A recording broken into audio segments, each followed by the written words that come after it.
আসসালামু আলাইকুম। হুমায়রাস cooking and হবিসের পক্ষ থেকে আপনাদেরকে স্বাগতম। চলে আসলাম নতুন আরেকটি রেসিপি নিয়ে, মাসকালাইয়ের ডাল।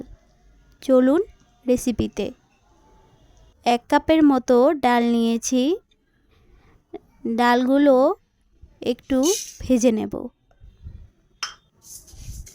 ডালগুলো ততক্ষণ পর্যন্ত ভাজবো যতক্ষণ পর্যন্ত না ডাল থেকে একটা ঘ্রাণ না ছড়ায়।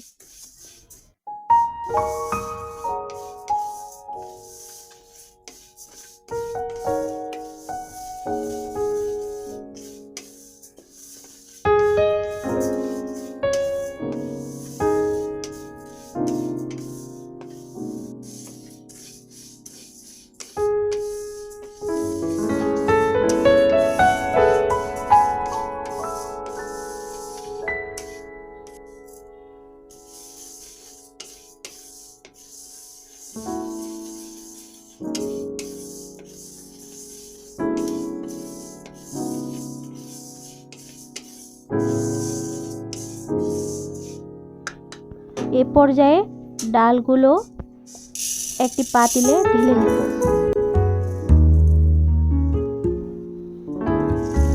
পানি দিয়ে ডালগুলো ভালোভাবে ধুয়ে নেব।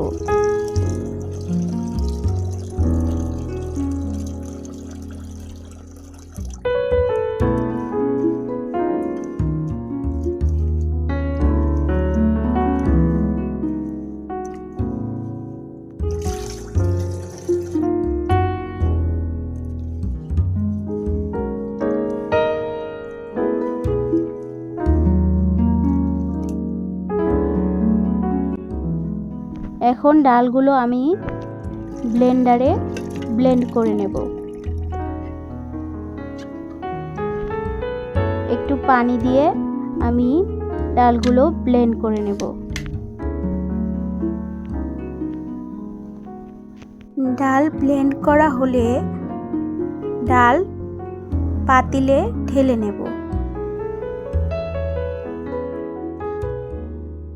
লেগে থাকা ডাল পানি দিয়ে ধুয়ে নেব। এ পর্যায়ে একটি কড়াইয়ে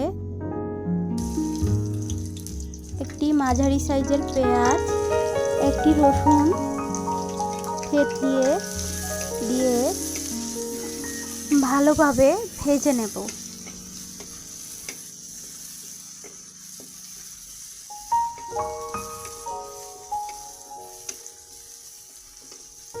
তিন চারটা শুকনো মরিচ দেব।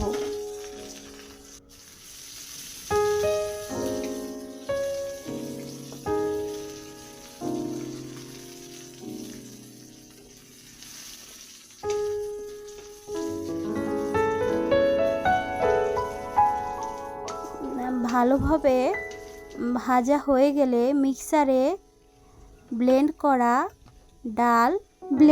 ডাল একটু নাড়িয়ে মিক্স করে নেব যাতে দোলা পেকে না থাকে। এ পর্যায়ে ডাল কড়াইয়ে ঢেলে দেব।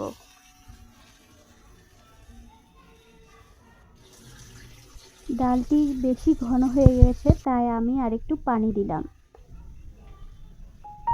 এখন এতে হলুদ গুঁড়া, লবণ,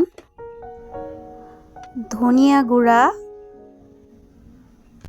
5 ফোড়ন দিয়ে ভালোভাবে নেড়েচেড়ে দেব।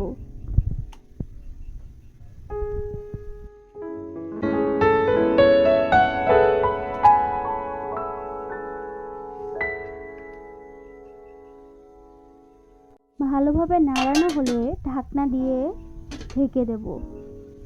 কিছুক্ষণ জাল করে ঢাকনা খুলে আবার নাড়িয়ে দেব। খেয়াল রাখতে হবে নিচের দিকে যাতে লেগে না যায়। 2টো কাঁচামরিচ দিয়ে ভালোভাবে নাড়িয়ে আবার ঢাকনা দিয়ে কিছুক্ষণ জাল করে নেব। এ পর্যায়ে চুলার আঁচ একদম লো করে দেব, না হলে নিচের দিকে লেগে যাবে। নাড়িয়ে চাড়িয়ে নামিয়ে ফেলবো। আমাদের রেডি মাষকালাইয়ের ডাল।